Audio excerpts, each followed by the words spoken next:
Mari kita berdoa. Bapa di surga, terima kasih bahwa dalam kebaktian ini kami kembali mendapatkan kesempatan, kebebasan untuk membaca, mendengar, mempelajari, merenungkan sebagian firman Tuhan, di mana Daud mengalami problem yang sangat-sangat hebat dan menyedihkan, membahayakan, dan dia melakukan doa yang singkat. Tuhan, kami mohon supaya Engkau hadir dan memimpin, mengarahkan, memberkati acara firman, penyampaian dan penerimaannya. Tolong hamba-Mu berikan kekuatan jasmani, pikiran, khususnya suara. Berikan pengurapan, berikan kata-kata, dan berikan apapun yang dibutuhkan supaya seluruh firman bisa sampaikan dengan baik, dengan benar, dan dengan sejelas-jelasnya.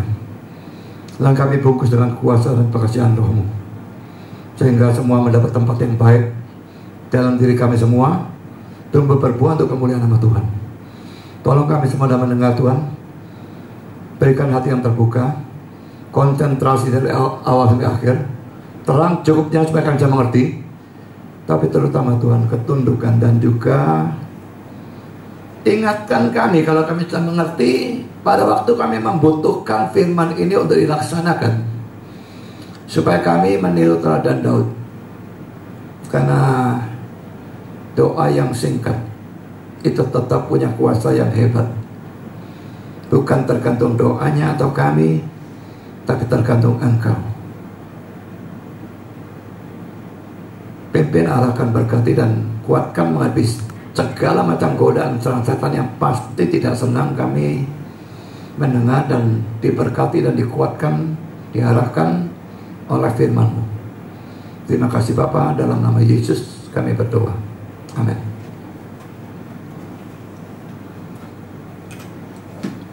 Ini sambungan dari pelajaran yang lalu ya.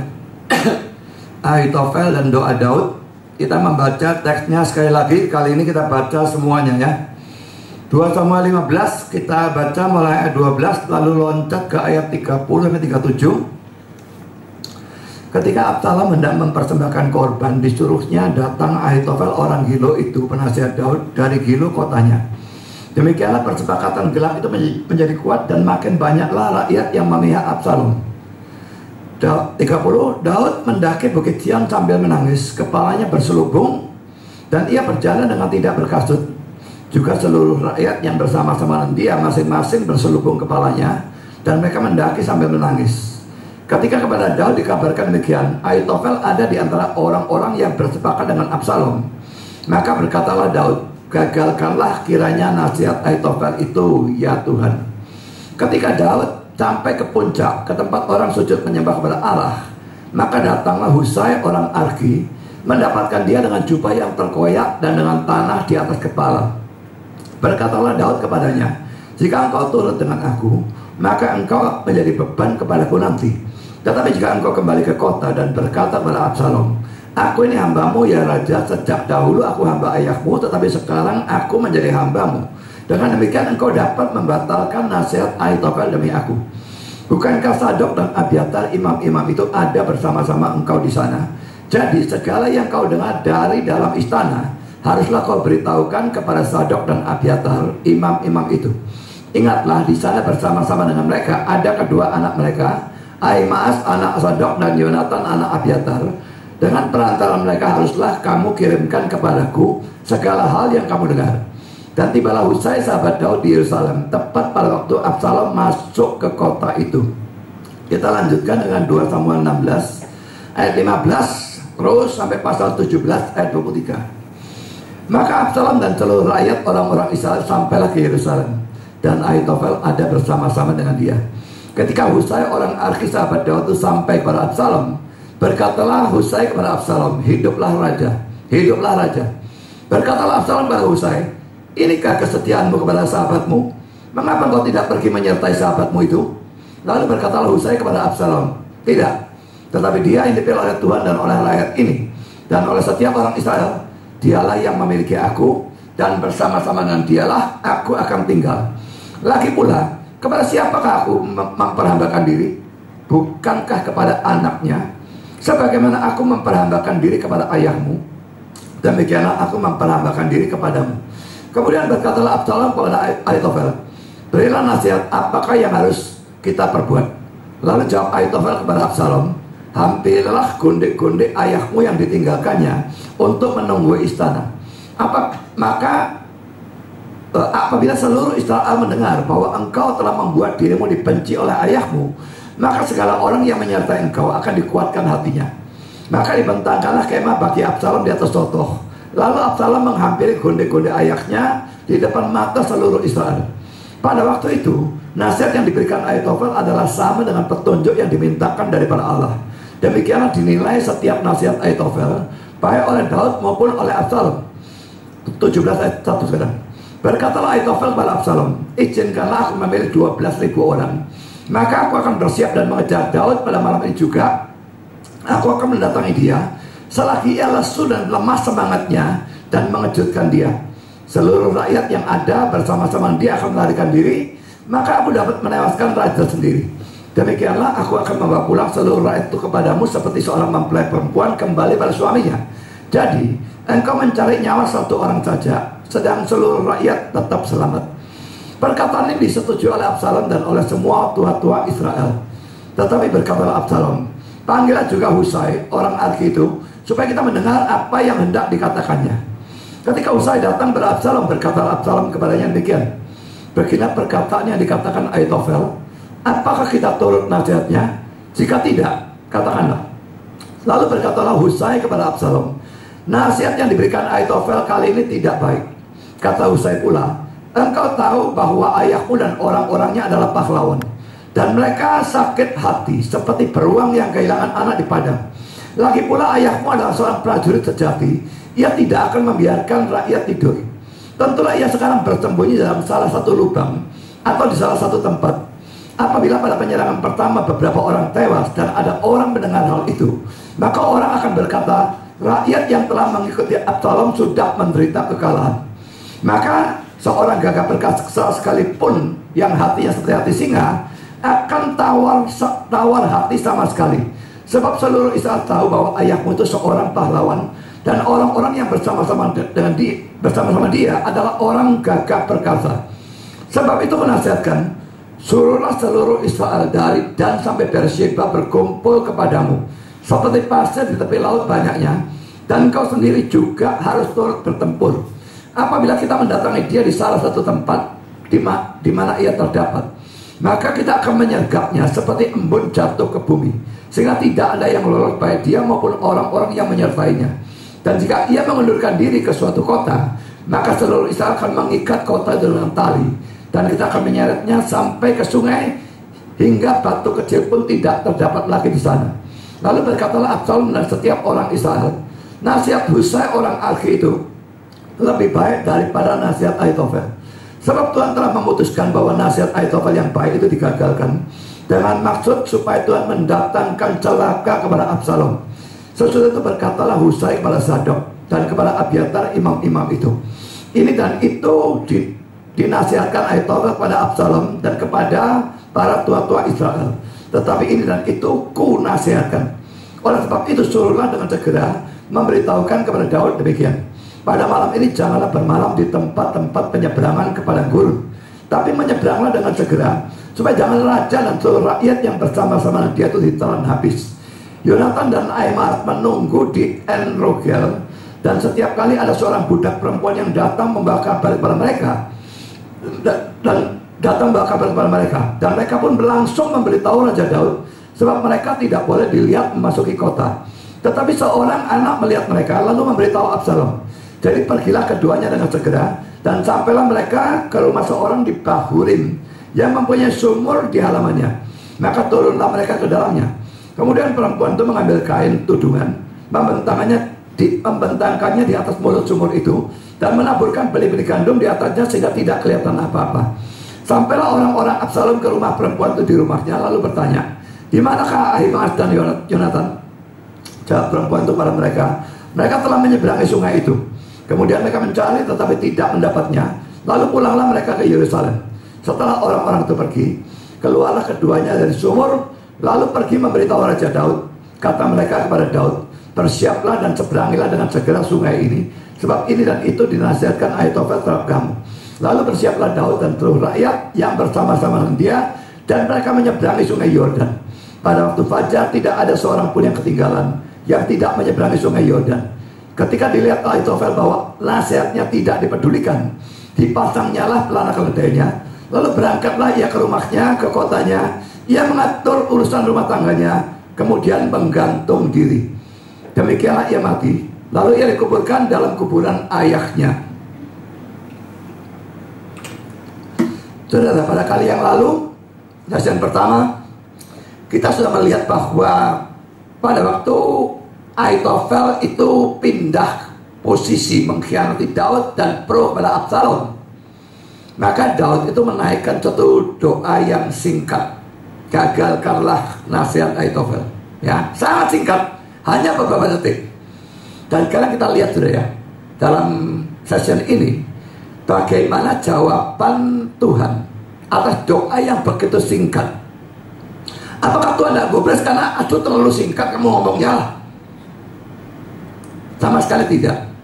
Mari kita melihat ya. Pertama, datangnya Husai kepada Daud di dalam 2 Samuel 15 ayat 32. Ketika Daud sampai ke puncak, ke tempat orang sujud menyembah kepada Allah, maka datanglah Husai orang Arki mendapatkan dia dengan jubah terkoyak dan dengan tanah di atas kepala. Saudara, datangnya orang ini, sekalipun dia orang yang sudah tua, ternyata nanti kita melihat dari cerita itu merupakan sesuatu yang penting sekali. Berarti saudara, poin A, ini merupakan jawaban atas doa Daud. Mungkin pada saat itu Daudnya belum tahu, tapi kita sudah membaca ceritanya, kita tahu. Dia doa singkat, dan lalu Husai ini datang kepada Daud. Jadi saudara, munculnya Husai ini jelas merupakan jawaban langsung atas doa yang pendek dari Daud itu. Seandainya saja semua doa selalu dijawab langsung, saya yakin kita semua akan rajin dan terus berdoa. Apa doa? Apa doa? Apapun. Kalau semua dijawab langsung. Yang menjadi problem, kebanyakan doa tidak dijawab langsung. Ada yang ditunda lama, bahkan lama sekali jawabannya. Dan bahkan ada yang dijawab tidak dikabulkan selamanya. Mungkin saat ini dalam masa pandemi ini ada banyak saudara merasakan seperti itu ya. Kok sudah berapa puluh kali, berapa ratus kali kita berdoa untuk pandemi ini kok gak mari-mari, tambah parah. Saudara, hal seperti itu biasa ya. Dalam dunia Alkitab itu pun banyak. Ada masalah, berdoa, bukan masalah beres, masalah yang makin membesar. Itu banyak terjadi. Tapi kita bertekun dalam doa. Hanya kadang-kadang Tuhan menjawab langsung. Biasanya memang dia membutuhkan menghendaki ketekunan kita berdoa, sehingga menunda bisa lama sekali. Apakah dia itu menunda jawaban doa? Atau apakah dia itu mengatakan tidak, berarti tidak mengabulkan doa itu selamanya? Yang manapun jawaban dia, kalau kita memang adalah anak-anaknya, itu pasti baik bagi kita. Ingat ya, saya tidak mengatakan itu pasti terbaik bagi kita. Ada banyak orang menggunakan Roma 8 ayat 28. Kata baik diganti dengan kata terbaik. Kita tidak punya hak mengganti baik menjadi terbaik. Tuhan ikut turut bekerja dalam segala sesuatu, mendatangkan kebaikan bagi kita, bukan mendatangkan hal yang terbaik. Mesti baik, tapi bukan selalu terbaik. Kalau untuk semua anaknya, dia selalu memberikan yang terbaik, nanti semua kedudukannya di surga sama semua, di atas puncak semua. Mungkin ada yang diberikan terbaik, ada yang second best, terbaik kedua, terbaik ketiga, tapi semua baik. Jadi ingat ya, dalam Roma 8 ayat 28, kata terbaik. Tidak ada. Dia memberikan yang baik, jangan diubah. Sangat banyak orang ubah. Yang Tuhan berikan masih terbaik. Itu ngawur. Itu memplesetkan firman. Salah. Tapi saudara, Tuhan tunda atau Tuhan katakan tidak, apapun, kalau saudara memang betul-betul anak Tuhan yang sejati, itu pasti baik untuk saudara. Jadi bersyukurlah, apakah dia tunda atau katakan tidak atau apapun, tetaplah bersyukur karena itu pasti baik. Kalau saudara anak Tuhan. Kalau bukan anak Tuhan, dia bisa berikan yang buruk. Yudas misalnya, jelas buruk, akhirnya gantung diri, dia pasti masuk neraka. Adalah kegilaan mengatakan Yudas masuk surga. Jadi saudara, kalau saudara bukan anak Tuhan, janji ini tidak berlaku. Roma 8:28. Tapi kalau saudara anak Tuhan, janji itu berlaku. Apapun yang terjadi, rasanya tidak enak pada masa pandemi ini, itu tetap dilakukan Tuhan dengan tujuan mendatangkan sesuatu yang baik, entah apa. Kita bisa tidak melihat saat ini, mungkin bisa nanti di surga baru kita melihat. Saya seringkali jengkel dengan suara saya ya. Laki-laki hari ini serak ya. Dan kadang-kadang seraknya parah gitu. Saudara, khotbah dengan suara sangat tidak enak. Apalagi kalau tahu-tahu bukan cuma serak tapi sakit. Sangat tidak enak. Dan seringkali saya jengkel kepada Tuhan, kasih saya suara serak seperti ini. Diusahakan bagaimanapun seraknya tetap bisa muncul karena alergi saya itu banyak. Tapi saudara, pada beberapa hari yang lalu, atau itu hari Rabu atau kapan tuh ya, Chandra ini memasukkan khotbah saya predestinasi yang kedua. Itu sharing atau berapa puluh saya nggak ngerti. Tapi pokoknya baru muncul 1 dan 2. Predestinasi yang kedua waktu saya tonton, saya tuh kaget. Di situ suara saya tidak serak, karena khotbah itu tidak tahu berapa tahun yang lalu, lama sekali sudah. Tapi karena tidak serak, suara saya tuh betul-betul kereta api ekspres ya, buat betul wapat, sampai saya tadi dengar, ini aku ini gila ngomong cepatnya seperti ini. Speednya tuh luar biasa cepatnya. Sukar ditangkap sampai kata-katanya, saking cepatnya. Bahkan oleh saya sendiri. Dan saya terheran. Kok bisa aku ngomong cepatnya segini? Jadi saudara, lalu saya berpikir, mungkin Tuhan berikan saya suara serak, ya memang gak enak. Tapi supaya saya ngomongnya speednya jangan cepet-cepet, sehingga para pendengar sekalipun ya gak enak dengar suara serak, tetapi pokoknya bisa mengikuti karena speednya tidak secepat kalau suara saya tidak serak. Mungkin seperti itu. Berarti dari yang tidak enak, Tuhan punya rencana yang baik. Dan saudara, seringkali yang baik itu kelihatan pada saat ini, pada saat sekarang kita hidup. Tapi seringkali kita tidak tahu. Tapi yakinlah dengan iman, janji Tuhan dalam Roma 8:28. Saudara, sekarang tidak enak karena apa? Pandemi ini menghancurkan saudara, keluarga yang terkena, ada yang mati, seperti sakit, atau problem ekonomi terkena, atau menderita karena dikungkung terus dipenjara terus. Saya tidak tahu apapun. Memang tidak enak. Saya juga mengalami tidak enak.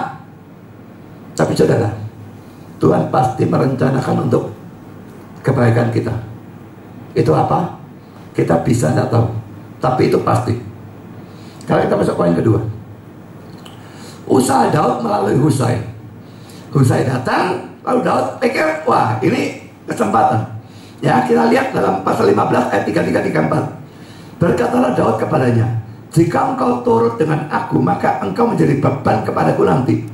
Tetapi jika engkau kembali ke kota dan berkata kepada Absalom, aku ini hambamu ya raja, sejak dahulu aku hamba ayahmu, tapi sekarang aku menjadi hambamu. Dengan demikian engkau dapat membatalkan nasihat Ahitofel demi aku. Saudara, beberapa hal yang akan saya bahas berkenaan dengan kata-kata Daud kepada Husai ini ya. Pertama saudara, mengapa Daud berkata bahwa kalau Husai ikut dengan dia maka Husai akan jadi beban bagi dia? Pulpit Commentary mengatakan mungkin karena Husai itu sudah tua dan lemah. Daud sedang dalam pelarian saudara, butuh cepat. Ditambahi orang tua ini yang jalannya bongkok-bongkok, luduk-luduk, nggak mari-mari, ini dikejar, cilaka nanti saudara. Jadi beban. Ini kata-kata Pulpit Commentary. Husai yang sudah tua menyatakan keinginannya untuk pergi dengan Daud ke dalam pembuangan atau pengasingan.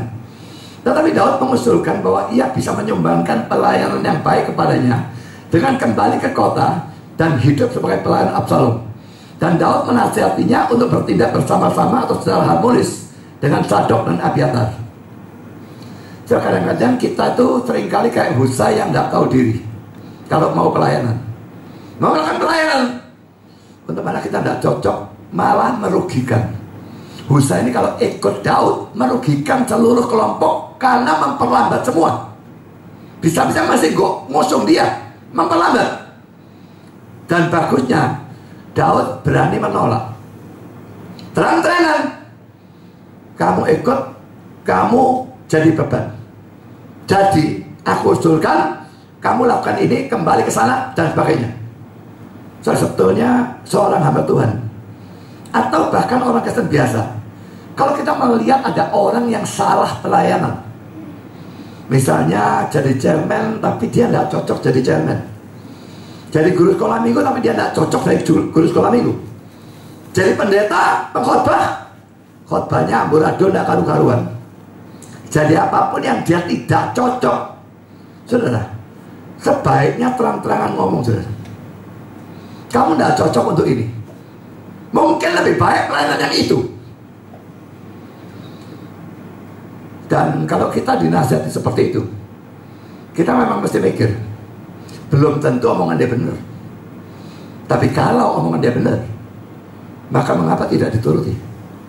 Mengapa tetap berkeras dengan suatu pelayan di mana kita tidak cocok? Padahal pelayanan yang lain untuk mana kita lebih cocok dan akan membawa kegunaan yang jauh lebih besar. Daud berani terang-terangan. Kita juga saudara, memang ya kita ini orang timur ya, tapi tidak berarti lalu kita tidak boleh terus terang. Yang diberitahu jangan tersinggung. Nanti lain kali orang itu tidak mau memberitahu lagi. Sebetulnya berterima kasihlah kalau orang mau memberitahu kesalahan saudara. Jadi kita di satu pihak harus berani memberitahu. Yang diberitahu harus mau menerima kalau memang nasihatnya itu benar, supaya kita menjadi lebih berguna. Husai ikut Daud berguna apa? Perang tidak bisa, terlalu tua. Tapi dia disuruh kembali, tua tetap bisa ngomong saudara. Ya. Dan rupanya orang ini cukup pintar. Jadi di sana dia bermanfaat untuk Daud di tempat musuh. Kadang-kadang kita berguna di tempat yang rasanya tidak masuk akal, di tempat musuh, pelayanan.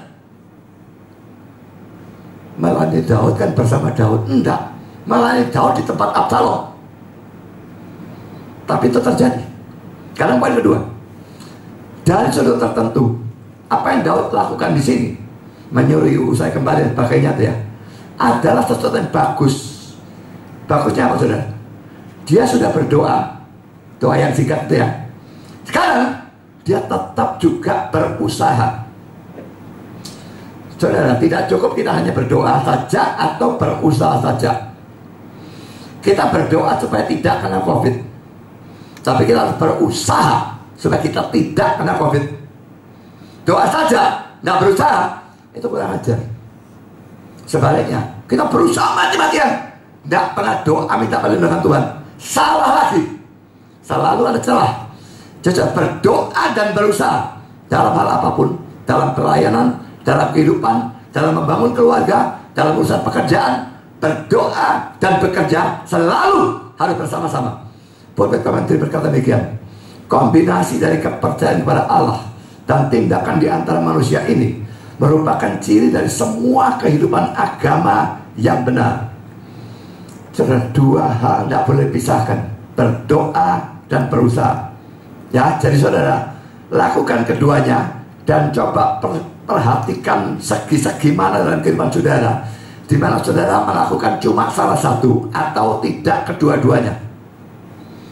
Harus dua-dua, berdoa dan berusaha. Nah saudara, jangan menyuruh Husai bertindak seperti itu. Daud juga percaya bahwa sekalipun Allah bisa mengacaukan nasihat Ahitofel secara langsung tanpa pakai Husai, tapi Allah juga bisa melakukannya dengan menggunakan manusia, dalam hal ini Husai. Dia sudah berdoa kan, Allah mau mengacaukan langsung bisa, tapi bisa juga Allah gunakan orang. Saudara, banyak orang kepingin langsung ya. Dan mereka misalnya jadi pendeta tanpa sekolah teologi, karena mereka belajar langsung pada Tuhan. Dan tidak ada lebih konyol dari hal itu. Kalau memang mereka sendiri belajar langsung, mengapa gerangan jemaat mereka harus belajar melalui mereka? Mestinya jemaat mereka anjurkan juga belajar langsung. Bubar dari gereja ini, jangan datang. Buat apa belajar sama saya? Langsung pada Tuhan. Dan lucunya kalau semua serba langsung, penyakit minta sembuh langsung. Tapi kalau jemaat berikan persembahan, tidak disuruh langsung kepada Tuhan, suruh lewat dia. Ini ketidakkonsistenan yang konyol. Saudara, Allah bisa bertindak langsung, tetapi Allah bisa juga menggunakan orang. Dan dalam hal ini, orang ini adalah Husai. Tapi poin ketiga saudara, tadi poin kedua kita melihat bagusnya nasihat Daud. Sekarang dari sudut yang lain, apa yang Daud perintahkan kepada Husai jelas-jelas merupakan sesuatu yang salah. Ini kata-kata Pulpit Commentary. Dengan demikian, Daud menghadapi pengkhianatan dengan pengkhianatan. Absalom mengkhianat, sekarang Husai suruh di sana menjadi pengkhianat. Berarti dia menghadapi pengkhianatan dengan pengkhianatan, dan kami tidak bisa menyetujuinya. Sekalipun kami mengakui bahwa tingkah laku Ahitofel adalah jelek atau hina dan egois, sementara Husai meresikukan hidupnya untuk tuannya, tetap ia dikirim kembali untuk menceritakan sesuatu yang tidak benar, dan alasannya adalah karena terpaksa. Karena Ahitofel adalah begitu cerdik atau cerdas, sehingga jika nasihatnya tidak dikacaukan, maka Daud akan kalah. Itu bukan moral Kristen, tetapi itu mempunyai semacam kemuliaan dalam pembaktian Husai kepada rajanya. Dan bahkan pada zaman ini, dalam perang dan diplomatik, tindakan-tindakan seperti itu merupakan sesuatu yang umum, dan secara salah telah dibuat suatu pembedaan antara moral politik dan sosial. Saudara, ini memang sama sekali tidak lucu. Oh, ada kalimat yang terakhir yang saya lupa baca. Perjanjian lama tidak boleh dianggap menyetujui semua yang dicatatnya. Bahwa dicatat tidak berarti benar. Baik nasihat Daud maupun Husai mentaati nasihat yang salah. Mari kita lihat ya, apa yang dilakukan Husai setelah diperintahkan balik kepada Absalom. 2 Samuel 16 ayat 16 sampai 19. Ketika Husai orang Arki sahabat Daud itu sampai pada Absalom, berkatalah Husai kepada Absalom, "Hiduplah raja, hiduplah raja." Ini munafik apa enggak? Sudah jelas munafik. Dia benci Absalom, dia pro Daud, kok sekarang hiduplah raja. Ngomong itu ditujukan kepada Absalom. Berkatalah Absalom kepada Husai, "Inikah kesetiaanmu kepada sahabatmu?" Sahabatmu maksudnya Daud. "Loh, kamu kan setia sama dia, kok begini? Mengapa engkau tidak pergi menyertai sahabatmu itu?" Lalu berkatalah Husai kepada Absalom, "Tidak, tetapi dia yang dipilih oleh Tuhan dan oleh rakyat ini dan oleh setiap orang Israel. Dialah yang memiliki aku dan bersama-sama dengan dialah aku akan tinggal. Perhatikan ya, apakah Husai memang percaya Absalom dibela oleh Tuhan? Mustahil. Ini bohong lagi. Lalu Absalom dibela oleh rakyat. Mungkin sebagian besar rakyat yang pro Absalom saat itu, tapi oleh setiap orang Israel. Jelas Husai tidak termasuk. Jelas orang-orang yang pro Daud tidak termasuk. Mengapa dia berkata setiap orang Israel? Ini dusta lagi. Dan dia kata, dialah yang memiliki aku dan bersama-sama dengan dialah aku akan tinggal. Masih belum selesai dustanya. Lagi pula, kepada siapakah aku memperhambakan diri? Bukankah kepada anaknya? Sebagaimana aku memperhambakan diri kepada ayahmu, demikianlah aku memperhambakan diri kepadamu. Dia mentaati perintah Daud. Daudnya salah di dalam memerintahkan suatu tindakan dusta, pengkhianatan, munafik model seperti itu. Tapi Husai mentaatinya, dan dengan demikian ikut salah. Saudara, semua kemunafikan dan dusta ini dalam tanda petik terpaksa dilakukan oleh Husai karena dia ingin menyusup ke dalam kelompok Absalom untuk mentaati perintah atau keinginan Daud. Tapi saudara, itu bukan moral Kristen. Saya setuju dengan kata-kata Bible Commentary. Itu dusta, itu munafik, itu dosa. Saudara, makanya politik itu jahat ya. Ini politik. Sukarnya luar biasa, mentok. Orang terjun politik lalu bisa jujur dan tidak munafik sama sekali. Sangat sukar. Menurut saya mustahil. Jadi kalau orang tanya, bolehkah orang Kristen terjun politik? Boleh. Tapi jujurlah, jangan munafik. Dan itu mustahil.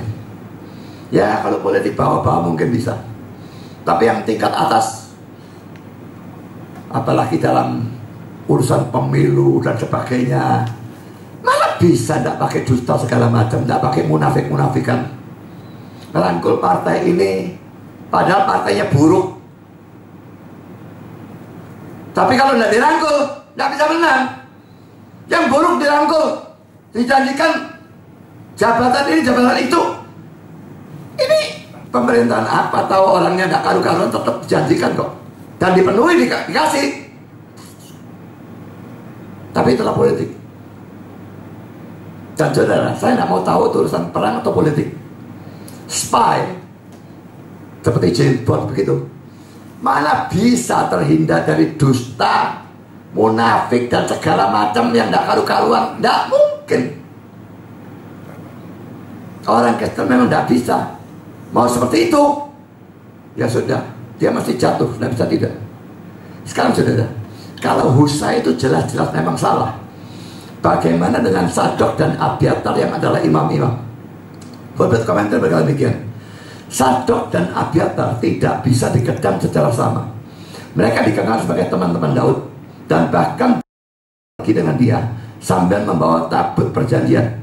Mereka tidak mengaku sebagai sahabat Absalom dan kembali tanpa suatu tujuan tersembunyi.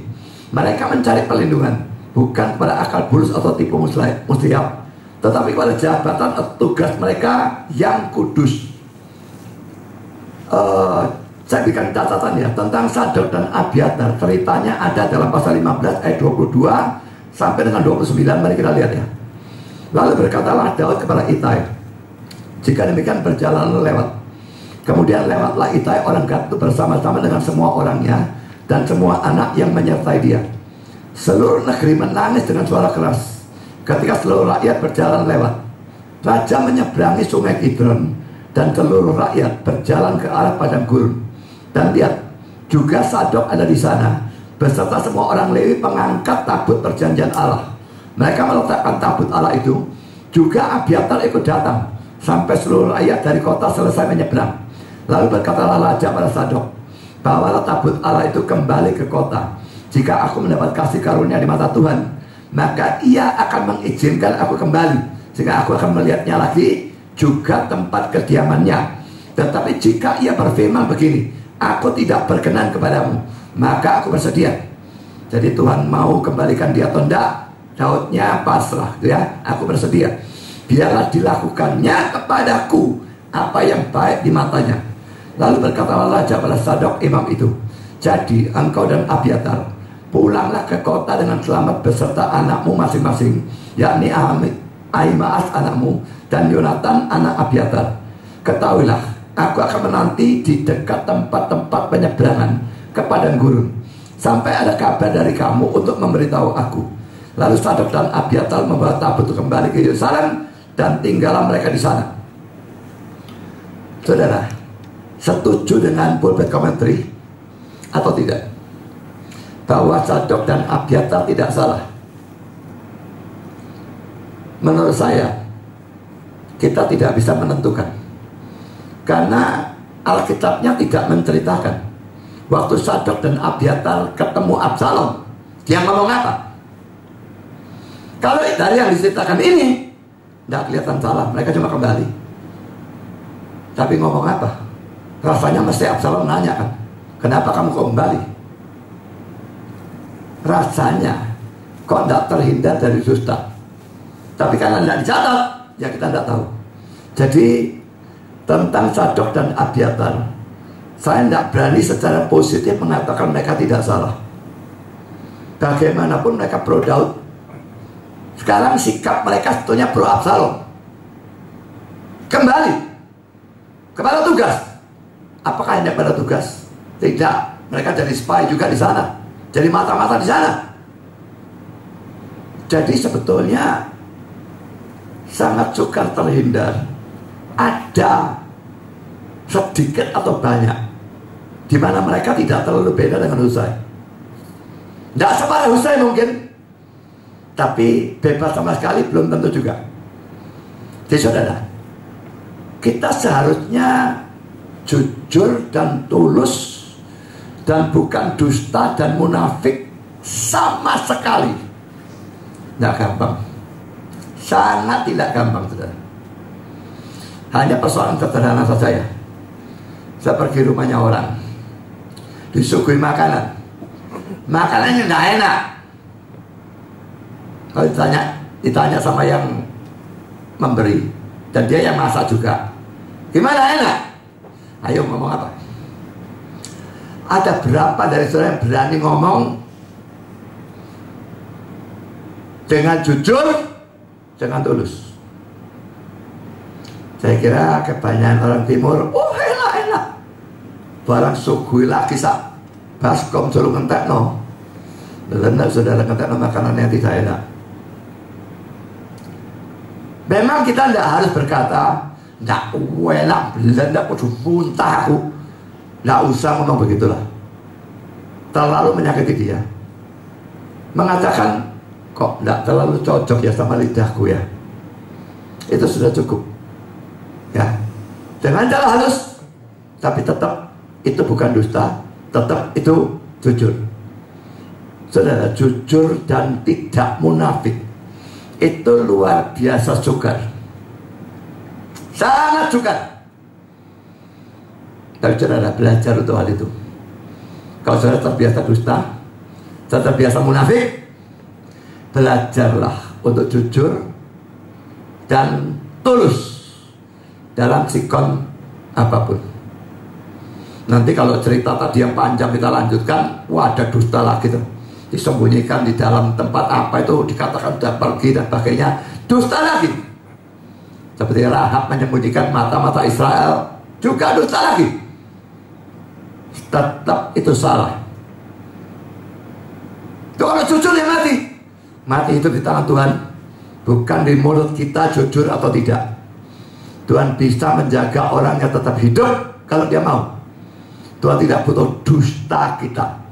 Memang kita mesti maksimal menjaga orang itu tidak mati, tapi maksimal itu tidak boleh sampai menabrak firman dengan berdusta dan munafik. Kalau saudara, kita masuk poin kedua. Dibalikannya nasihat Ahitofel. Jadi pertama tadi Husainya datang pada Daud, lalu diutus kembali pada Absalom. Karena hal kedua, ini jawaban doanya Daud ya, dibalikkannya nasihat Ahitofel. Ahitofel memberikan dua nasihat kepada Absalom. Pertama nasihatnya, poin A, nasihat untuk meniduri istri-istri ayahnya yang ditinggalkan. Poin 1, dalam 2 Samuel 15 ayat 16 memang dikatakan bahwa Daud meninggalkan 10 gundik untuk menunggui istana. Ahitofel lalu menasihati Absalom untuk meniduri para gundik ini dalam pasal 16, 20, 21. Dan nasihat itu ditaati oleh Absalom dalam pasal 16 ayat 22. Yang menasihati bajingan, yang mentaati juga bajingan. Dua bajingan kumpul bersama-sama dan nanti akan mati juga dan bersama-sama juga di dalam neraka. Saudara, nasihat Ahitofel dianggap sebagai nasihat dari Allah pada zaman Daud maupun Absalom. Tidak pernah ada nasihat orang siapapun yang saudara anggap seperti nasihat dari Allah. Orang manapun bisa salah, bahkan sangat salah di dalam nasihatnya. Absalom memang tipe bajingan saya kira, sehingga nasihatnya enak. Meniduri gundik-gundiknya Daud, siapa tidak kepingin? Lakukan saja, enak kok. Mungkin dia tidak peduli dengan apapun, pokoknya peduli dengan enaknya.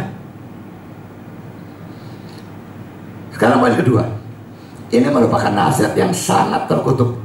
Nah sekarang saudara, pulpit commentary mengatakan kata-kata yang aneh ya. Dia mengatakan demikian, nasihat Ahitofel sama sekali menjijikan, sekalipun tindakan itu tidak akan dianggap oleh orang Israel yang manapun sebagai incest atau perzinahan dalam keluarga. Seorang raja mewarisi harem dari pendahulunya, dan tindakan Absalom merupakan penegasan yang kasar dan tidak sopan bahwa hak-hak Daud telah berakhir, dan bahwa mahkota dan tanah dan harta, bahkan istri-istrinya sekarang menjadi milik dari perebut kekuasaan. Tetapi sementara poligami telah merendahkan istri-istri dan gundik-gundik menjadi seperti barang bergerak atau budak, harem merupakan milik yang paling dijaga oleh pemiliknya. 2 Samuel 37 dan 1 Raja 2 22. Saya tidak bacakan ayatnya, sudah bisa baca sendiri. Saudara, bagian yang saya garis bawahi dan warna hijau itu saya tidak setuju. Bagaimana mungkin itu bisa dianggap bukan incest dan sebagainya? Mari kita bandingkan dengan kata-kata Adam Clark di bawah ini, yang menurut saya lebih benar. Istri-istri dari raja yang kalah selalu menjadi milik dari raja yang menang. Dan dengan memiliki istri-istri ini, ia kelihatan mempunyai hak atas kerajaan. Tetapi seorang anak yang mengambil istri-istri ayahnya merupakan puncak dari hal yang menjijikkan dan diancam dengan hukuman mati oleh hukum Taurat Allah. Imamat 20 ayat 11. Ini merupakan dosa yang jarang ditemukan bahkan di antara orang-orang non-Yahudi. Memang sudah, kalau raja mengalahkan raja, haremnya diambil. Tapi lain kalau raja ini anak, ini bapak, ini istri bapak, tidak bisa dalam hal itu harem diambil. Mari kita lihat saudara, Imamat 20 ayat 11 yang direferensikan oleh Adam Clark. Bila seorang laki-laki tidur dengan seorang istri ayahnya, bukan mamanya ya, mama tiri gitu ya, jadi ia melanggar hak ayahnya, pastilah keduanya dihukum mati dan darah mereka tertimpa kepada mereka sendiri. Dan kata-kata Adam Clark bahwa dosa itu jarang ditemukan bahkan di antara orang-orang non-Yahudi itu benar, karena dinyatakan oleh Paulus jauh setelahnya dalam 1 Korintus 5 ayat 1. Memang orang mendengar bahwa ada percabulan di antara kamu di situ jemaat Korintus ya, dan percabulan yang begitu rupa seperti yang tidak terdapat sekalipun di antara bangsa-bangsa tidak mengenal Allah. Itu jelas non-Yahudi, yaitu bahwa ada orang yang hidup dengan istri ayahnya. Akhirnya ini bukan mamanya, tapi mama tiri. Jadi itu incest, dan dianggap sebagai salah satu dosa perzinahan yang paling terkutuk.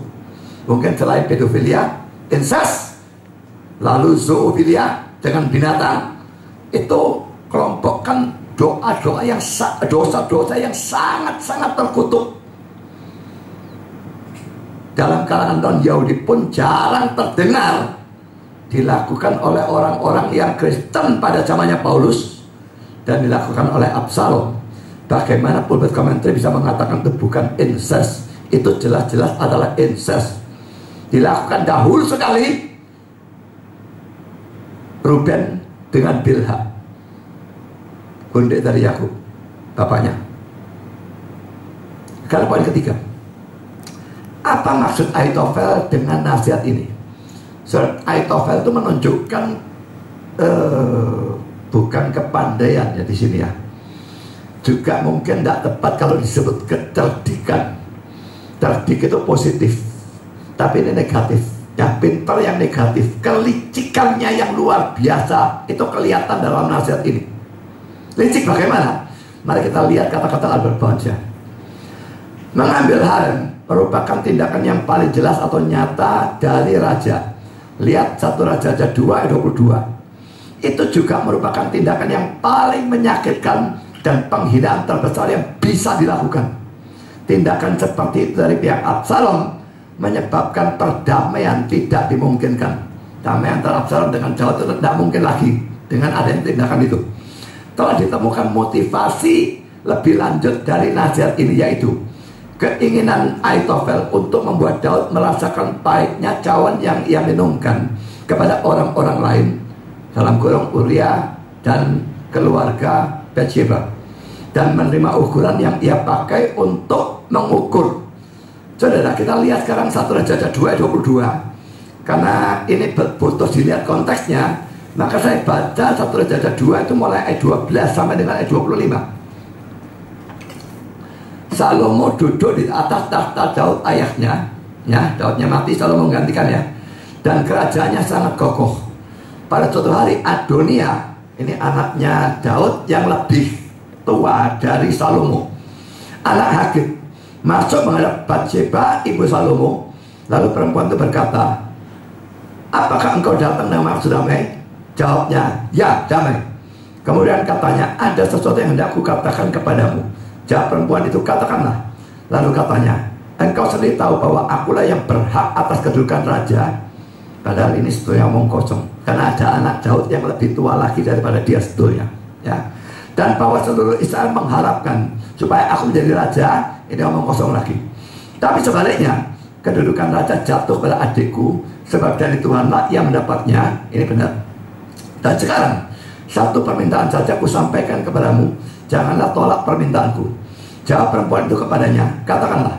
Maka katanya, bicarakanlah kiranya dengan Raja Salomo, sebab ia tidak akan menolak permintaanmu, supaya Abishag gadis Sunem itu, ini yang menghangatkan tubuhnya Daud kalau tidak salah ya, diberikannya kepadaku menjadi istriku.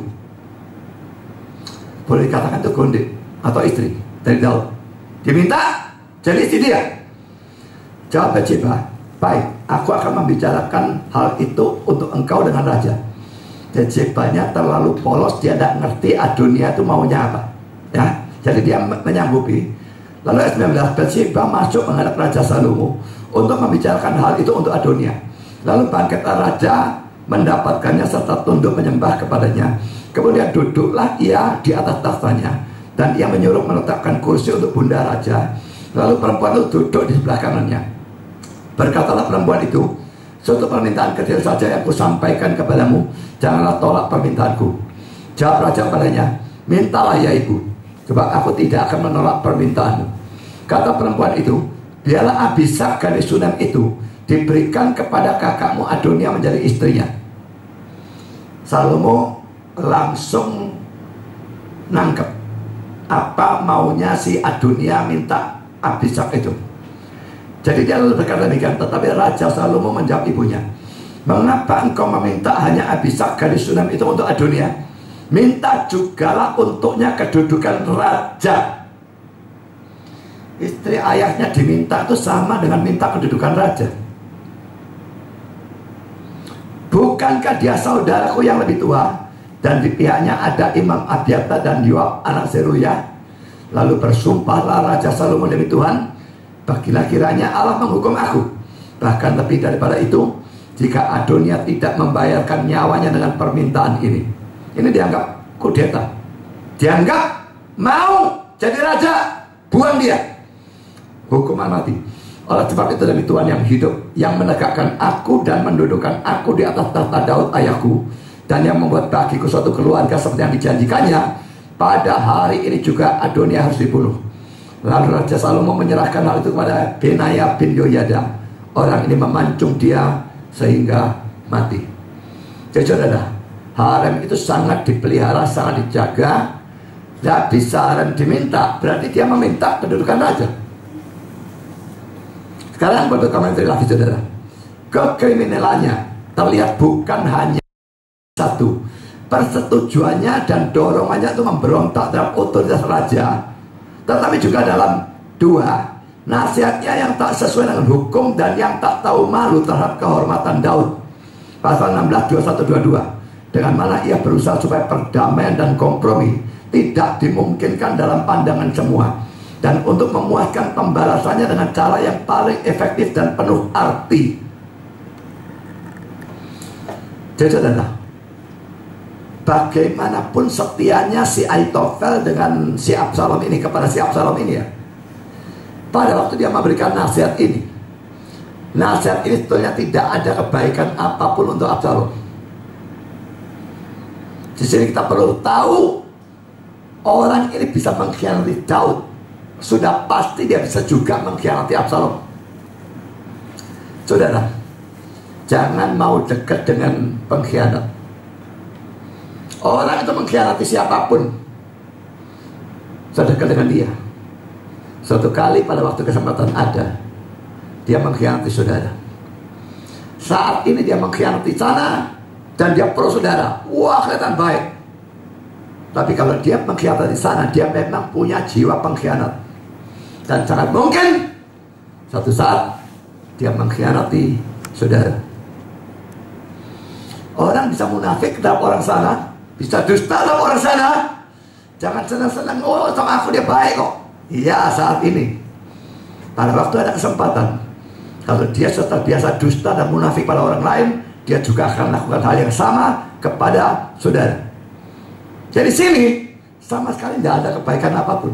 Itu semua egoismenya dia, mengamankan dia. Jangan sampai Absalom dengan Daud damai. Kalau damai, Daud mungkin masih bisa mengampuni Absalom, ini anak. Tapi dia hukum mati nanti. Jadi dia usahakan jangan sampai damai.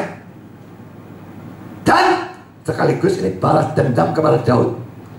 Jadi urusannya apa dengan Absalom? Kebaikan apa? Tidak ada. Nasihat ini bukan hanya terkutuk, tetapi sama sekali tidak ada kebaikan apapun untuk Absalom. Tapi Absalom taati. Hati-hati terima nasihat dari orang yang memang bajingan. Bajingan tetap bajingan. Memang bisa bajingan bertobat. Tapi kalau dia tidak bertobat, tetap saja, maka bajingannya tetap bajingan. Pikirkan itu baik-baik ya. Senang waktu bajingan datang pada saudara, kelihatan pro sama saudara. Tapi kalau dia bajingan, sekali bajingan tetap bajingan, dan suatu kali dia melakukan tindakan bajingan terhadap saudara. Sekarang kita masuk poin keempat. Absalom menuruti nasihat itu. Kita baca pasal 16 ayat 22. Maka dibentangkanlah kemah bagi Absalom di atas sotoh. Lalu Absalom mengambil gundik-gundik ayahnya di depan mata seluruh Israel. Kata-kata di atas sotoh oleh NIV diterjemahkan on the roof, pada atau di atas atap. Nah, saudara mungkin bingung bagaimana mereka ini hubungan seks di atas atap. Kalau atapnya model kayak atap kita, ya tentu saja tidak masuk akal saudara. Tapi rumah di sana pada saat itu tidak seperti itu, bahkan istana. Jadi atapnya itu pasti atap yang datar, saya bisa melihat ke bawah dan sebagainya, macam-macam dari bawah bisa melihat ke atas. Jadi ini perlu tahu, atapnya mereka tidak sama dengan atap kita. Ya, rumah seperti begini, Lalu bagaimana hubungan seks di atap yang seperti begini? Itu tidak memungkinkan. Tapi saudara, ini atapnya datar. Ellen Clark mengatakan, ini mungkin dilakukan di tempat yang sama, di mana mata Daud memandang dengan pandangan perzinahan kepada Bathsheba. Lihat pasal 11 ayat 2. Kita baca 2 Samuel 11 ayat 2. Sekali peristiwa pada waktu petang, ketika Daud bangun dari tempat pembaringannya, lalu berjalan-jalan di atas sotoh istana, tampak kepadanya dari atas sotoh itu seorang perempuan yang sedang mandi. Perempuan itu sangat elok rupanya, dan lalu terjadi perzinahan dengan Bathsheba. Tapi saudara, di atas sotoh istana, dalam terjemahan NIV, on the roof of the palace, pada atau di atas atap istana. Jadi rupa-rupanya ini Tuhan memberikan sesuatu yang menyakitkan Daud ini di tempat yang sama dengan tempat pada saat Daud memulai proses perzinahan dengan Bathsheba, yang lalu bahkan melibatkan pembunuhan Uria dan sebagainya. Sesuatu yang menarik ya, bahwa Tuhan menghajar Daud dengan suatu tindakan menyakitkan dari Absalom di tempat yang sama dengan tempat pada waktu dia memulai seluruh proses perzinahannya. Dia melihat Bathsheba mandi, dan dia lanjutkan dengan manggil, pasti ada orang yang manggil, dan orang itu pasti tahu kenapa Daudnya tidak malu. Dia dikenal sebagai raja yang saleh. Bagaimana bisa tak tahu malu? Sekarang poin yang kelima. Mengapa Tuhan tidak menggagalkan nasihat itu? Karena seperti dikatakan di atas, saudara, ini memang merupakan hukuman atau hajaran yang sudah dinubuatkan oleh Nabi Nathan bagi Daud karena dosanya dalam persoalan Bathsheba dan Uria. Itu ada dalam 2 Samuel 12 ayat 11. Ya, sudah memang dinubuatkan. Kamu tiduri istrinya orang, tapi kan gelap-gelapan ya. Aku akan buat istrimu ditiduri orang terang-terangan di atas sotoh, dilihat seluruh Israel.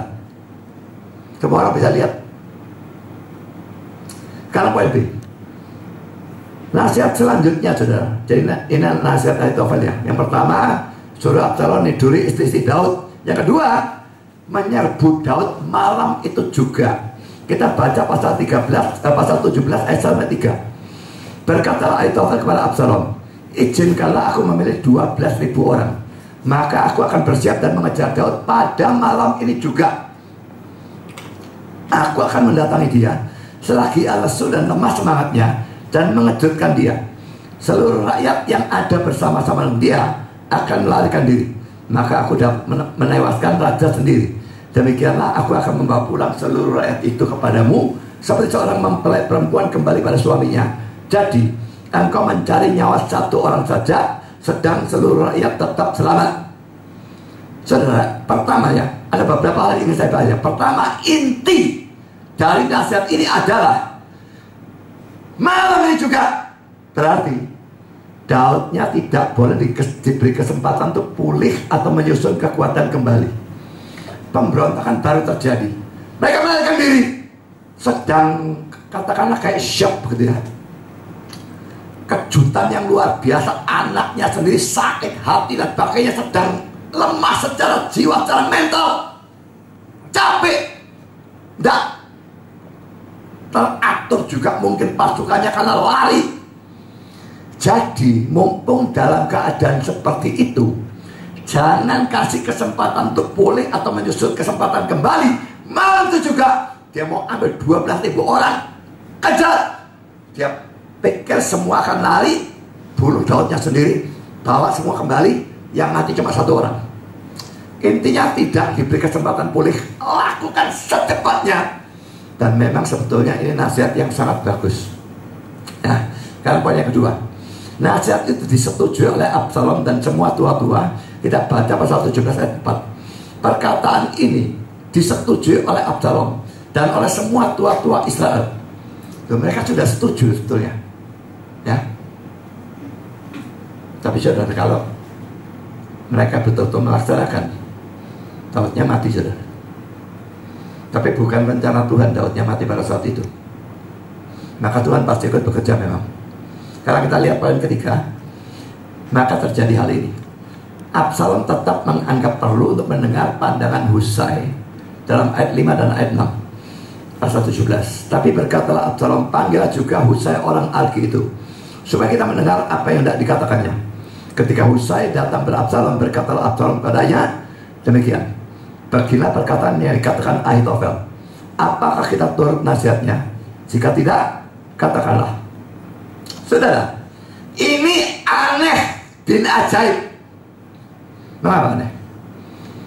Beberapa poin. Pertama, poin A, karena mereka semua sudah menganggap nasihat Ahitofel tadi sebagai nasihat yang baik. Saya setuju. Kenapa masih tanya orang lain lagi? Ini memang penasehat. Yang kedua, sebagai penasehat, Husai tidak punya reputasi sebaik Ahitofel. Iya, Ahitofel sudah sejak zamannya Daud. Si Husai itu cuma sahabat Daud, bukan penasehat. Dia tidak punya reputasi apapun sebagai penasehat. Kenapa minta nasihat dia? Dan yang ketiga, poin C, ini yang paling parah. Husai belum membuktikan kesetiaannya kepada Absalom seperti yang sudah dilakukan oleh Ahitofel. Saya tidak percaya bahwa Ahitofel tidak menceritakan kepada Absalom. Dan saya tidak percaya Absalom tidak tahu Batsheba itu cucu dari Ahitofel. Ini sudah saya bahas khotbah minggu lalu. Jadi dendam kepada Daud membuat Ahitofel ini kesetiaannya kepada Absalom itu tidak perlu diragukan. Dia musuhan sama itu, tidak mungkin mau mengkhianati sini untuk kesana, tidak mungkin. Jadi kesetiaan dari Ahitofel itu sudah bisa disahkan, sedangkan Husai sama sekali tidak. Tadi bahkan ikut sana, tahu balik. Husainya bahkan perlu dicurigai, kok bisa malah dipercaya dan dimintai nasihat. Itu tidak masuk akal sama sekali. Jadi tiga hal yang merupakan keanehan, tapi hal itu toh terjadi. Kalau Tuhannya ikut campur, saudara, maka yang tidak masuk akal bisa terjadi. Karena dia memang adalah Allah yang Maha Kuasa. Jadi saudara, sampai Absalom itu bisa minta nasihat Husai, bahkan akhirnya menerima nasihat Husai dan bukannya Ahitofel. Tidak bisa tidak, ini pasti merupakan pekerjaan Tuhan yang menjawab doa pendek Daud tadi dan membuat Absalom menjadi bodoh dan hancur karena kebodohannya sendiri. Matthew Bull mengatakan demikian, akibat yang luar biasa dari providensia ilahi membutakan pikirannya dan mempengaruhi hatinya, sehingga ia tidak bisa bersandar pada nasihat Ahitofel, sekalipun nasihat itu jelas begitu bijaksana dan baik dan disetujui oleh pandangan umum dari seluruh kelompok, sehingga ia menginginkan nasihat Husai, sekalipun reputasi Husai untuk hikmat tidaklah setara dengan reputasi Ahitofel. Dan Husai belum memberikan bukti apapun tentang kesetiaannya kepada Absalom seperti yang telah dilakukan oleh Ahitofel. Dan ia belum begitu dilekatkan oleh kepentingannya kepada Absalom seperti Ahitofel. Dan sekalipun di sana ada alasan yang benar untuk mencurigai Husai dan juga nasihatnya, tetapi tidak ada yang bisa melawan Allah itu, yang bisa mempersenjatai seorang manusia melawan dirinya sendiri dan menghancurkan dia oleh kesalahan-kesalahannya dan nafsu-nafsunya sendiri tanpa pertolongan lain manapun. Sebetulnya bukan karena pintarnya Husai ataupun gobloknya si Ahitofel atau gobloknya Absalom atau gobloknya tua-tua Israel, tapi di sini saudara, peran Allah itu mengalahkan semua. Mustahil. Secara normal seharusnya Absalom bahkan tidak minta petunjuk Husai, apalagi minta hati. Mestinya dia dengar Ahitofel, laksanakan, habis Daud. Tapi saudara, pada waktu Tuhan tidak mau Daudnya mati, Sebaliknya dia mau Absalom yang mati. Maka Tuhan bekerja dalam pikiran-pikiran mereka semua, memimpin Husai dalam berbicara, sehingga begitu meyakinkan, memimpin Absalom, mengarahkan otaknya sehingga jadi goblok, sehingga dia mempersenjatai dirinya sendiri melawan dia sendiri, dan dengan kebodohnya membunuh dirinya sendiri. Saudara, adalah buruk ya mengkhianati orang yang diurapi oleh Tuhan sampai menjadi musuh dari Tuhan sendiri. Itulah yang Absalom melakukan terhadap Daud. Sesalah-salahnya Daud dalam urusan Uria dan Bathsheba, Tuhan tetap mendudukan Daud sebagai raja. Dia tetap diurapi, dan tidak bisa Absalom mengkhianati, apalagi melakukan hal terkutuk, meniduri istri dan sebagainya. Tuhan sendiri akan melawan dia. Seorang hamba Tuhan sesalah apapun, hamba Tuhan tetap orang bisa salah. Kalau saya percaya di hamba Tuhan, saya tidak akan melawan dia, apalagi berusaha menghancurkan dia. Memang orang seringkali tuduh saya seperti itu dalam urusan saya dengan Stephen Tong. Tapi saya sudah berkali-kali mengatakan, kalau saya menyerang Stephen Tong, tujuannya karena memang ajarannya salah dan ada yang sesat. Dan tujuan saya, orang punya pilihan, pilih itu atau pilih ini. Tujuan saya meluruskan, menjaga orang-orang dari kesesatan, bukan menghancurkan Stephen Tong-nya. Sama sekali tidak. Karena saya tahu dia tetap orang, bisa salah, tapi saya tetap sampai detik ini mengakui dia hamba Tuhan. Jadi melawan dia, betul-betul mau menghancurkan dia, saya tidak berani, saudara. Saya melawan Tuhan sendiri nanti.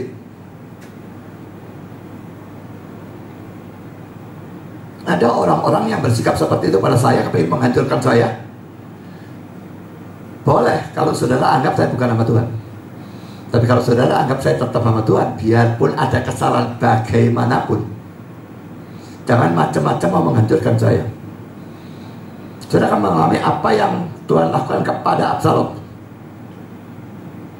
Melawan bapaknya. Bapaknya memang salah besar, tapi tetap dia orang yang diurapi Tuhan. Jangan main-main. Ini tidak berlaku untuk setiap pendeta, saudara. Kalau pendeta-pendeta lawan dan hancurkan, saya sendiri lawan dan hancurkan, saudara. Karena mereka bukan orang yang diurapi. Omong kosong. Kedudukannya diberikan oleh manusia yang sama brengseknya. Kalau saya menyerang yang nabi-nabi palsu, saya menyerang untuk menghancurkan. Jadi saya punya beda sikap. Nyerang orang yang seperti Pak Tong, atau nyerang orang yang memang nabi palsu. Kalau yang ini, oh saya tidak ragu-ragu, saya hancurkan. Atau dia bertobat atau hancur, itu aja. Dan saya serang, hancurkan memang. Tapi yang ini tidak.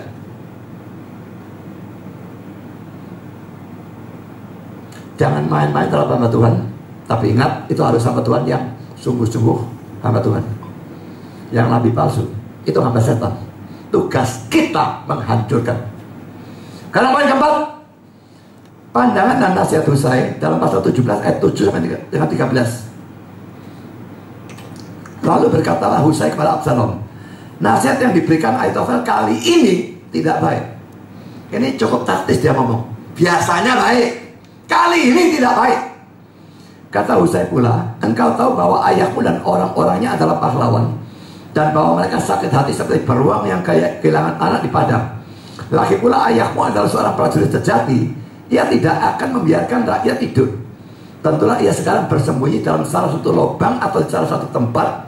Apabila pada penyerangan pertama beberapa orang tewas, dari yang dibawa Ahitofel ini beberapa yang tewas, dan ada orang mendengar hal itu, maka orang akan berkata, rakyat yang telah mengikut Absalom sudah menderita kekalahan. Maka seorang gagah perkasa sekalipun yang hatinya seperti hati singa akan tawar hati sama sekali. Sebab seluruh Israel tahu bahwa ayahmu itu seorang pahlawan, Dan orang-orang bersama-sama dengan dia adalah orang-orang yang gagah perkasa. Jadi dia dikatakan mereka tuh gagah perkasa, kayak beruang kehilangan anak, sakit hati. Kamu senang kalau ada yang mati. Ini berita tersebar, seluruh Israel yang pro Absalom akan tawar hati. Ini bencana besar. Ayat 11, saudara. Sebab itu kunasihatkan, suruhlah seluruh Israel dari Dan sampai Beersheba, ujung atas ke ujung bawah, kumpul kepadamu. Banyak sekali, seperti pasir di tepi laut banyaknya, dan engkau sendiri juga harus turut bertempur. Apabila kita mendatangi dia di salah satu tempat di mana ia terdapat, maka kita akan menyergapnya dari embun jatuh ke bumi, sehingga tidak ada yang lolos, baik dia maupun orang-orang yang menyertainya. Dan jika ia mengundurkan diri ke suatu kota, maka seluruh Israel akan mengikat kota dengan tali, dan kita akan menyeretnya sampai ke sungai, hingga batu kecil pun tidak terdapat lagi di sana. Jadi jangan maunya si Ahitofel 12.000, kumpulkan sebanyak mungkin dari Dan sampai Beersheba, semua kumpul banyak orang, habis total.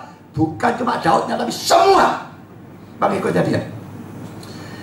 Sekarang saudara, kalau inti dari nasihat Ahitofel tadi adalah tidak memberi Daud kesempatan untuk pulih, menyusun kekuatan kembali, maka inti dari nasihat Husai ini sebaliknya, butuh waktu saudara. Kumpulkan orang dari Dan sampai Beersheba banyak sekali, butuh waktu. Dan itu tujuannya adalah untuk memberi Daud dan rombongannya kesempatan untuk pulih atau menyusun kekuatan kembali. Sekarang poin yang kelima, kita lihat keputusan Absalom dalam ayat 14. Lalu berkatalah Absalom dan setiap orang Israel. Bukan Absalom tok yang jadi bodoh saudara. Semua tua-tuanya, semua orang Israel, semua di sekitarnya bisa pro sama Husai semua. Kalau bukan pekerjaannya Tuhan, pekerjaan dari mana saudara? Jadi berkatalah Absalom dan setiap orang Israel, nasihat Husai orang Arki itu lebih baik daripada nasihat Ahitofel. Sebab, mengapa mereka bisa sampai pada kesimpulan seperti itu? Sebab Tuhan telah memutuskan bahwa nasihat Ahitofel yang baik itu digagalkan dengan maksud supaya Tuhan mendatangkan celaka kepada Absalom. Terjemahan kita telah memutuskan, yang saya beri warna biru ya. Dalam King James, had appointed, telah menentukan atau menetapkan. NIV, had determined, telah menentukan. RC, NRB, had ordained, telah menentukan. Jadi bukan memutuskan ya, tapi telah menentukan. Mestinya ini menentukan pada rencana kekal ya. Tuhan itu bukan orang membuat rencana sedikit. Enggak. Pada kekekalan dia membuat rencana semua. Di sana telah ditentukan. Nasihat Ahitofel gagal supaya mendatangkan kecelakaan bagi Absalom dan Absalomnya mati. Saudara, sesuatu yang luar biasa bahwa dua nasihat, lalu semua bisa pro pada nasihatnya Husai. Bukan hanya Absalom, tapi setiap orang Israel pro kepada nasihat Husai lebih baik. Dan mereka memilih itu. Jelas saudara ya, hati dan pikiran setiap orang itu ada di dalam tangan Tuhan, dan bisa dia arahkan kemanapun dia mau. Mari kita baca Amsal 21 ayat 1. Hati raja seperti batang air dalam tangan Tuhan, dialirkannya kemana ia ingini. Jelas ini tidak berlaku hanya untuk raja. Kalau raja saja yang biasanya bisa bertindak sak mau-maunya sendiri, ternyata hati pikirannya di dalam tangan Tuhan dan bisa dia arahkan semaunya, maka orang biasa pasti juga. Semua.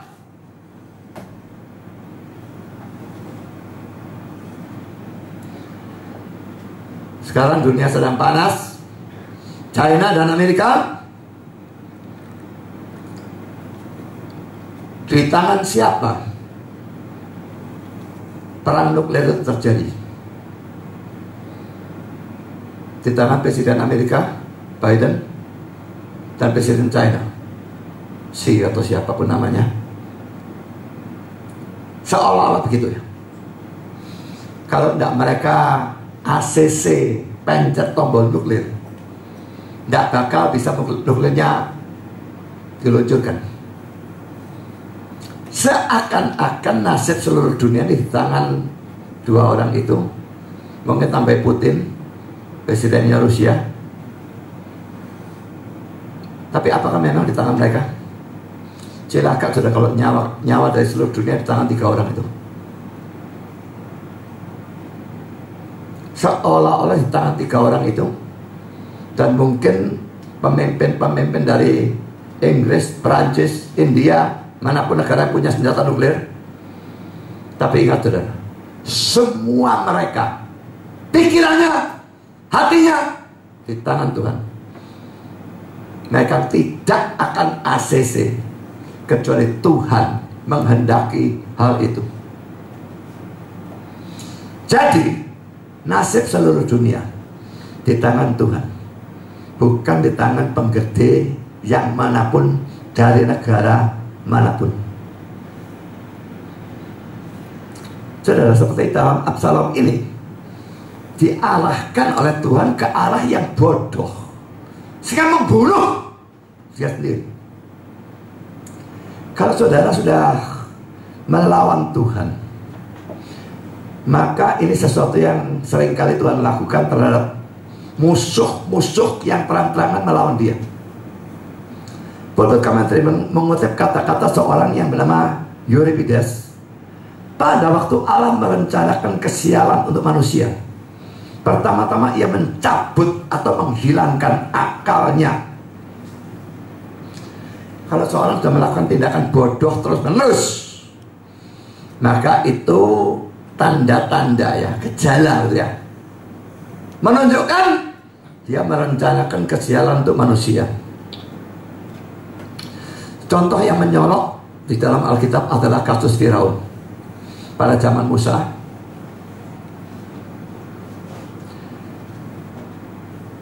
Yang terus-menerus mengeraskan hati sehingga menuju kehancuran atau kebinasaan sendiri.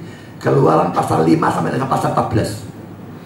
Saudara, kalau saya baca semuanya itu ya 10 pasal ya, saya bisa terheran-heran betulnya kan. Bagaimana mungkin 10 tulah yang luar biasa yang nggak masuk akal, ada jadi darah lah, nyamuk lah, kata lah, lalat, udan, apa saja, nggak masuk akal.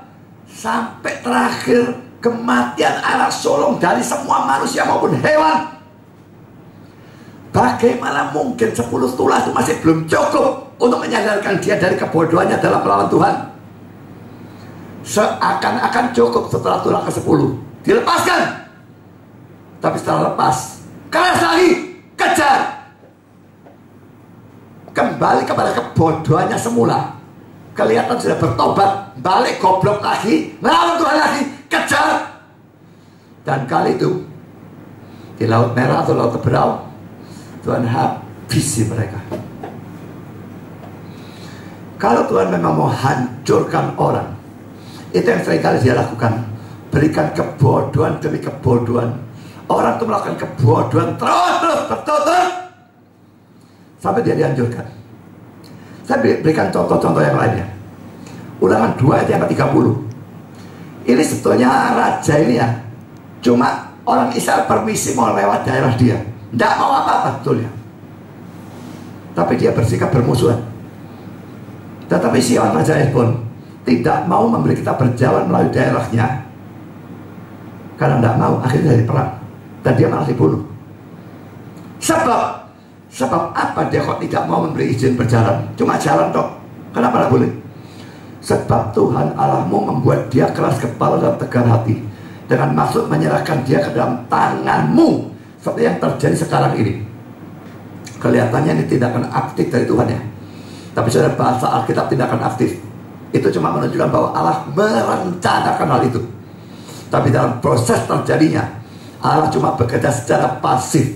Tarik kasih karunia, biarkan second causes itu bekerja, penyebab kedua bekerja, maka orang ini mesti jatuh.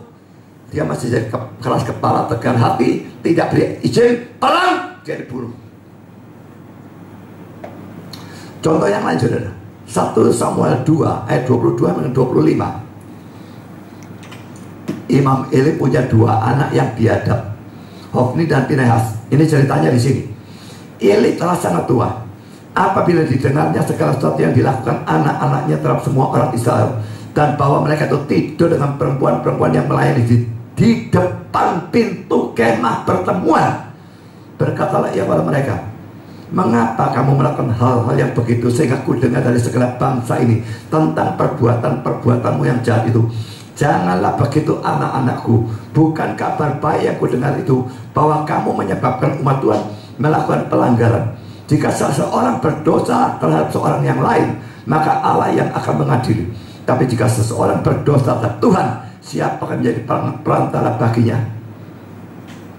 Eli ini mestinya ya mengambil tindakan yang jauh lebih keras. Ini anak, dia imam besarnya, dia punya power untuk itu sebetulnya. Tapi memberikan nasihat begitu lembek kepada anak-anak yang seharusnya sudah dihajar habis-habisan, tak karu-karuan, dipecat dari kedudukannya. Nasihatnya lembut, terlalu lembut. Tapi tetap reaksi anaknya bagaimana? Tetapi tidaklah didengarkan mereka perkataan ayahnya itu. Mengapa kok mereka tidak dengarkan?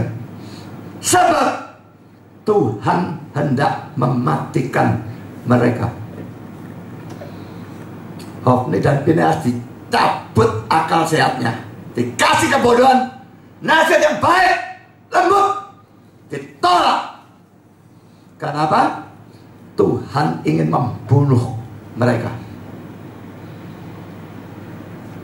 Kalau saudara melakukan tindakan bodoh terus-menerus, dan bodoh atau tidak bodoh itu harus Alkitab yang jadi tolak ukurnya. Bisa sekali saudara pintar menurut dunia, tapi goblok menurut Tuhan. Jadi tolak ukurnya bukan dunia. Orang yang licik, bulat, dan kalau seperti Ahitofel bisa dianggap bijaksana oleh dunia, tapi bodoh oleh Tuhan. Jadi saudara, sekarang Tuhan itu bekerja secara sama seperti dalam diri Hofni dan Pinehas. Lalu Sihon punya Sihon tadi, Raja Hesbon itu ya, diberikan kebodohan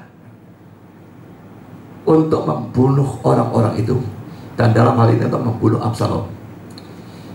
Dan ini jelas-jelas merupakan jawaban atas doa Daud. Doa yang begitu pendek, tapi Tuhan bekerja secara luar biasa.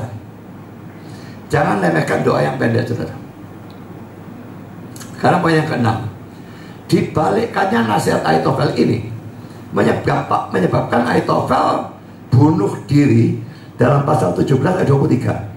Ketika dilihat Ahitofel bahwa nasihatnya tidak dipedulikan, dipasangnya pelenak keledainya, lalu berangkatlah ia ke rumahnya, ke kotanya.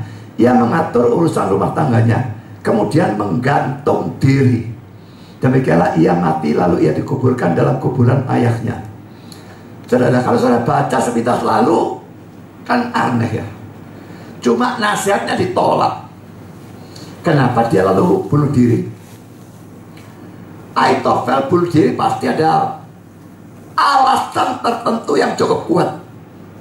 Dia bunuh diri bukan hanya karena dia kesal atau kecewa dengan kebodohan Absalom yang menolak nasihatnya dan menerima nasihat Husai, tapi juga karena dia tahu bahwa kalau Daud diberi waktu, Daud akan bangkit, bisa menyusun kekuatan dan mengalahkan Absalom. Dan pada saat itu dia pasti dihukum mati. Daripada dia dihukum mati secara memalukan, lebih baik dia bunuh diri. Itu alasan mengapa dia bunuh diri. Bukan cuma kecewa. Kalau cuma kecewa, nah, belum tentu kalah kok. Sebetulnya ya belum tentu kalah. Kenapa takut? Yang ikut mereka mestinya lebih banyak. Cuma di sana memang ada Tuhan. Tapi apakah dia percaya, oh Tuhan di sana, kami kalah? Rasanya kok dia tidak serohani itu. Jadi saudara, orang ini orang yang pintar tapi goblok. Perhatikan komentar-komentar tentang bunuh dirinya Ahitofel di bawah ini ya. Pulpit Commentary mengutip kata-kata seorang bernama Hall. Di sini kita betul-betul menjumpai suatu percampuran yang luar biasa dari hikmat dan kegilaan. Kontras sekali. Bukan cuma kebodohan, tapi kegilaan. Bunuh diri. Karena saudara, kalau saudara punya anak yang pandai, sukses, wah lulusnya cum laude, lalu kerja, wah sukses juga, kaya. Ingat saudara, jangan terlalu banggakan hal itu. Itu tidak terlalu ada artinya. Memang lebih senang punya anak yang pintar, yang sukses, yang kaya, daripada punya anak yang bodoh, yang miskin, gak bisa apa-apa. Tapi saudara, kesuksesan dalam dunia sekuler itu sebetulnya ya cuma untuk sekarang saja. Kalau anak saudara sukses dan pintar dalam hal sekuler, tapi dia tidak punya kerohanian yang baik, bahkan kerohaniannya kacau balau, itu sangat bisa membuatnya berakhir seperti Ahitofel. Secara duniawi, sekuler, pintar, rohani, brengseknya tak karu-karuan. Tak kelihatan mula-mula pada waktu dia masih pro Daud, kelihatannya rohani. Tapi waktu melawan Daud baru kelihatan rohaninya tidak karu-karuan. Dan mungkin anak saudara juga begitu. Kelihatan bagus, oh pergi gereja kok. Apakah kalau pergi gereja itu sudah berarti rohaninya bagus? Oh sudah melayani kok. Apakah kalau hanya melayani, sudah melayani, bahkan rajin melayani, sudah pasti bagus? Tempo hari saya waktu khotbahkan gandum dan lalang itu mirip. Saya sudah menunjukkan hal-hal tertentu, contoh-contoh tertentu yang menunjukkan gandum dan lalang sukar sekali dibedakan. Minta hikmat dari Tuhan supaya saudara tahu anak saudara yang pintar, yang kaya juga bagus secara rohani. Ini yang penting. Ini sangat sekunder. Tonjolkan ini, abaikan ini. Saudara sama bodohnya dan gilanya dengan Ahitofel. Lebih baik punya anak yang biasa-biasa saja, tapi rohaninya betul-betul bagus, daripada anak yang pintar, yang lulus cum laude, yang macam-macam, tapi rohaninya berantakan, tidak karu-karuan. Saudara kepingin anak saudara berakhir seperti Ahitofel? Kalian buat berkomentari. Semua dosa mempunyai sifat bunuh diri. Ia yang terus berkanjang di dalamnya tanpa mau bertobat, menghancurkan kehidupan dari jiwanya sendiri. Semua mereka yang membenci hikmat ilahi dan meninggalkan jalannya, mencintai maut. Amsal 8:36 kita baca, tetapi siapa tidak mendapatkan aku, merugikan dirinya. Semua orang yang membenci aku mencintai maut. Dalam konteks ini kata aku menunjuk pada hikmat. Jadi saudara, pastikan kerohanian dari diri saudara, anak-anak, keluarga saudara, cek baik-baik dan pastikan kerohanian mereka itu bagus. Banyak berdoa untuk hal itu, banyak berikan perhatian untuk hal itu, lebih daripada perhatian untuk pendidikan sekuler, kesuksesan sekuler, dan sebagainya. Ini jauh harus lebih ditekankan daripada itu. Sekarang poin yang ke-7, kalau kita membaca kelanjutan cerita ini dalam 2 Samuel 18, maka kita bisa melihat bahwa akhirnya tujuan Husai tercapai. Daud dan tentaranya mendapat kesempatan menyegarkan fisik mereka dengan makanan dan minuman. Ini masih dalam pasal 17 ayat 27-29. Dan juga mendapat kesempatan menyusun kekuatan lagi dalam pasal 18 ayat 4, dan akhirnya mengalahkan Absalom, pasukan Absalom, dan membunuh Absalomnya Dalam pasal 18 ayat 5 dan seterusnya. Dan semua itu dari bencana yang begitu hebat, membahayakan, menyedihkan, menjadi lolos dari semua itu, menang, Daud kembali menjadi raja.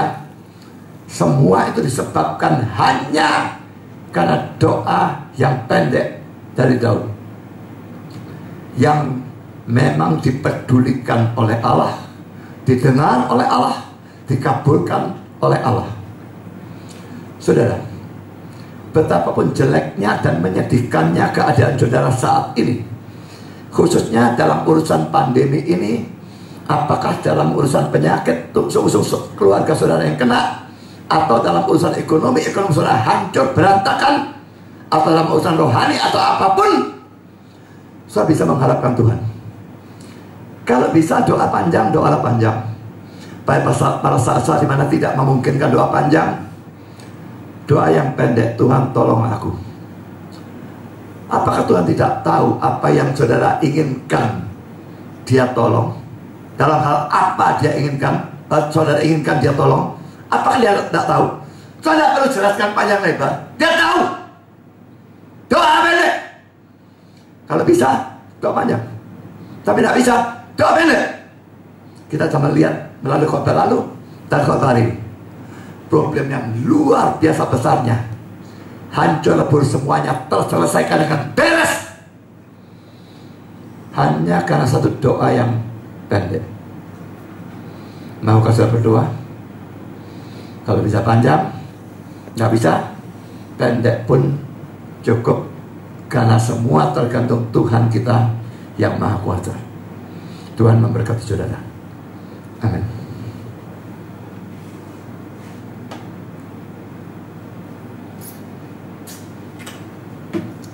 Mari kita berdoa. Bapa di surga, terima kasih bahwa kami sudah boleh mendengar sebagian firman, dan kami melihat bagaimana hasil dari doa Daud yang pendek.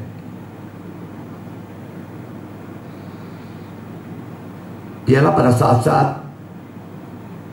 yang mencekam dan darurat, kami diingatkan, dan biarlah kalau bisa menjadi suatu kebiasaan untuk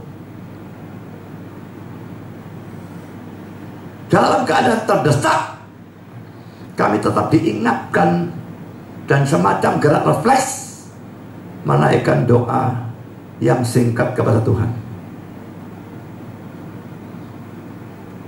Kami secara khusus berdoa untuk orang-orang yang masih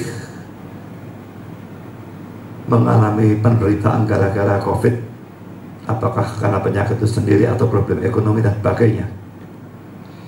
Biarlah mereka juga bisa berdoa panjang pada waktu memungkinkan, pendek pada waktu tidak memungkinkan, dan percaya bahwa segala sesuatu dalam tangan-Mu, dan apapun jawaban-Mu itu pasti untuk kebaikan kami. Terima kasih Bapa, dalam nama Yesus kami berdoa. Amin.